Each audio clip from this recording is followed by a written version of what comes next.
Halo semuanya, perkenalkan nama saya Muhammad Dafa Asyari dan saya seorang mahasiswa UPN Veteran Jawa Timur angkatan 2019. Saat ini saya sedang mengampu mata kuliah Bisnis Internasional kelas F. Dan saat ini saya berkesempatan untuk melakukan sebuah review jurnal yang berjudul Analisis Economic Value Added atau IVA dan Market Value Added atau MVA sebagai alat ukur kinerja keuangan pada PT Garuda Indonesia pada tahun 2017 dan 2019. Jurnal ini dibuat oleh Ferry Irawan dan Niko Yuda Manurung dan diterbitkan pada tahun 2020 oleh Politeknik Keuangan Negara STAN. Jurnal ini saya review dengan tujuan untuk mengaplikasikan salah satu materi bisnis internasional, yaitu keuangan dan akuntansi bisnis internasional. Sebelum saya menjelaskan tentang apa hasil review saya tentang jurnal ini, saya akan menjelaskan tentang apa latar belakang dari jurnal tersebut. Dikutip dari laporan keterbukaan informasi perusahaan, PT Garuda Indonesia merupakan sebuah perusahaan BUMN atau badan usaha milik negara. Perusahaan ini bergerak pada bidang jasa angkutan udara, niaga, yang dimana merupakan perusahaan terbuka dan seluruh sahamnya tercatat di Bursa Efek Indonesia atau BEI. IVA atau MVA yang digunakan sebagai metode penilaian kinerja perusahaan berfokus pada penciptaan nilai perusahaan dan dapat membantu manajemen untuk mengetahui berapa cost of capital dari perusahaan dan bisnis yang sebenarnya, sehingga diperoleh tingkat pengembalian yang bersih dari modal dan berapa jumlah sebenarnya dari modal yang diinvestasikan ke dalam bisnis. Menurut Sriarti tahun 2013, perusahaan ini, PT Garuda Indonesia, harus mampu menciptakan nilai tambah atau laba yang baik dan menciptakan atau meningkatkan nilai modal yang telah diinvestasikan untuk memenuhi harapan bagi para investor atau pemodal. Oleh karena itu, diperlukan adanya analisis kinerja pada PT Garuda Indonesia (TBK). Pendekatan yang dilakukan oleh penelitian ini menggunakan metode yang dilakukan oleh riset sejenis dalam mengukur kinerja menggunakan IVA atau MVA.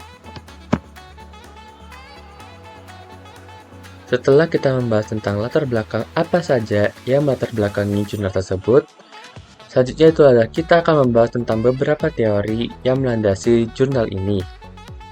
Yang pertama yaitu adalah laporan keuangan. Menurut Ikatan Akuntan Indonesia atau IAI, menyatakan bahwa laporan keuangan merupakan catatan informasi keuangan suatu perusahaan pada suatu periode tertentu yang dapat digunakan untuk menggambarkan kinerja perusahaan tersebut. Laporan keuangan ini merupakan informasi keuangan perusahaan dari hasil proses akuntansi pada periode tertentu. IAI pada tahun 2007 menyatakan bahwa pengguna laporan keuangan meliputi investor sekarang maupun yang berpotensial, karyawan, pemberi pinjaman, pemasok, dan kreditur usaha lainnya, pelanggan, pemerintah, serta lembaga-lembaganya, dan masyarakat. Selanjutnya yaitu adalah kinerja keuangan. Menurut Hong Ren tahun 1993 menyatakan bahwa pengukuran kinerja mempunyai tujuan untuk mengukur kinerja bisnis dan manajemen dibandingkan dengan goal atau sasaran perusahaan. Pengukuran kinerja dapat digunakan manajemen sebagai alat untuk mengendalikan bisnisnya.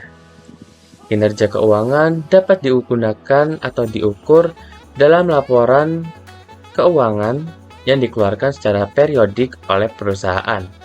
Namun, informasi yang terkandung dalam laporan keuangan digunakan investor untuk memperoleh perkiraan tentang laba dan dividen di masa mendatang dan resiko atas penilaian tersebut menurut Weston dan Brigham tahun 1963.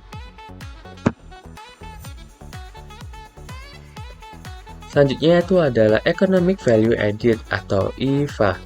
IVA merupakan sebuah metode dalam melakukan estimasi atas nilai tambah atau value creation yang diciptakan oleh perusahaan yang melebihi tingkat pengembalian yang dibutuhkan atau diharapkan oleh kreditur atau investor ekuitas perusahaan. Menurut CRT tahun 2013. Metode ini dapat menunjukkan suatu ukuran kinerja yang mempertimbangkan harapan kreditur dan pemegang saham. Yang terakhir yaitu adalah Marketing Value Added atau MVA.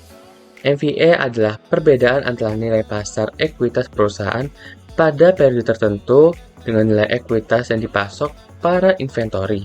Menurut Warsono tahun 2003. MVA juga dapat diartikan sebagai perbedaan antara nilai pasar dari perusahaan atau utang dan ekuitas dengan total modal yang diinvestasikan ke dalam perusahaan menurut Rahayu dan Aisyah pada tahun 2013. Tujuan utama perusahaan adalah memaksimumkan kesejahteraan pemegang saham yang dilakukan dengan memaksimumkan MVA menurut Stewart tahun 1991. Metodologi penelitian yang digunakan adalah metodologi studi pustaka. Menurut Nazir pada tahun 1988, menyatakan bahwa studi pustakaan adalah teknik pengumpulan data dengan melakukan penelaahan terhadap berbagai buku, literatur, catatan, serta berbagai laporan yang berkaitan dengan masalah yang ingin dipecahkan.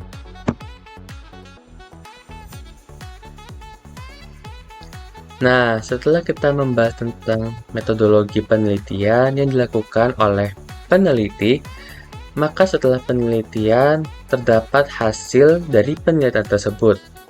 Di sini terdapat hasil analisis dan perhitungan Economic Value Added atau EVA.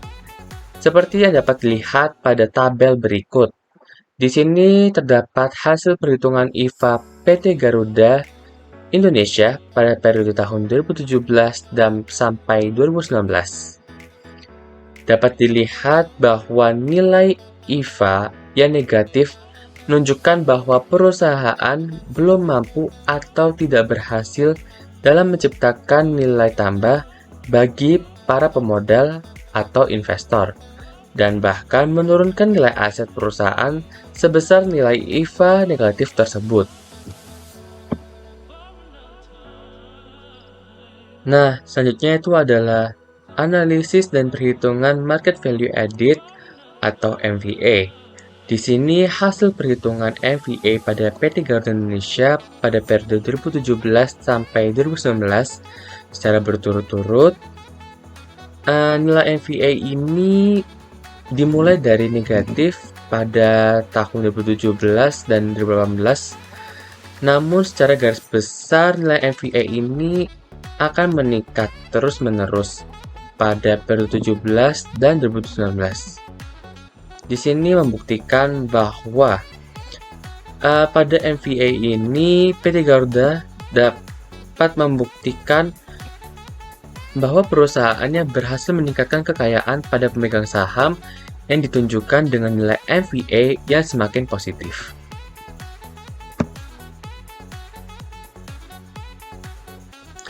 Setelah kita mengetahui hasil perhitungan dan hasil analisis dari EVA dan MVA, di sini dapat tarik kesimpulan berdasarkan hasil perhitungan EVA dulu. Di sini perusahaan Garuda Indonesia tidak berhasil menciptakan nilai tambah bagi para pemodal atau investor.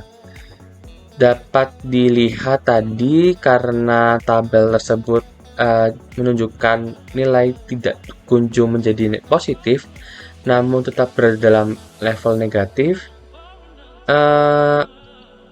menunjukkan bahwa penurunan nilai aset perusahaan selama periode 2017 hingga 2019. Hal ini menunjukkan bahwa manajemen tidak mampu mengelola biaya modal atau capital charge perusahaan tersebut.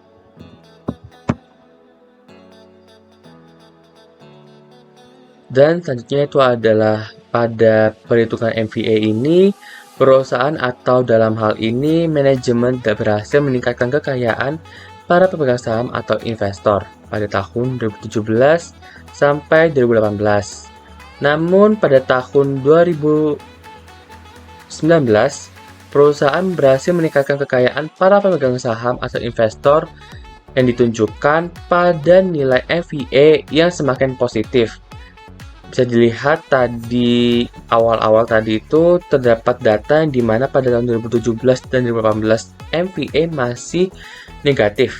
Pada tahun 2019 menjadi positif dan itu menjadi sebuah bukti bahwa perusahaan berhasil meningkatkan kekayaan para pemegang saham atau investor.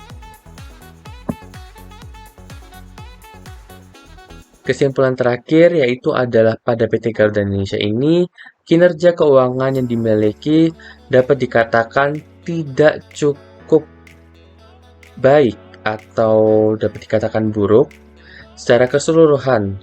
Hal ini ditandai dengan kinerja keuangan yang merugi pada tahun 2017 hingga 2018, menyebabkan nilai EVA negatif, sedangkan pada tahun 2019, nilai EVA tetap negatif.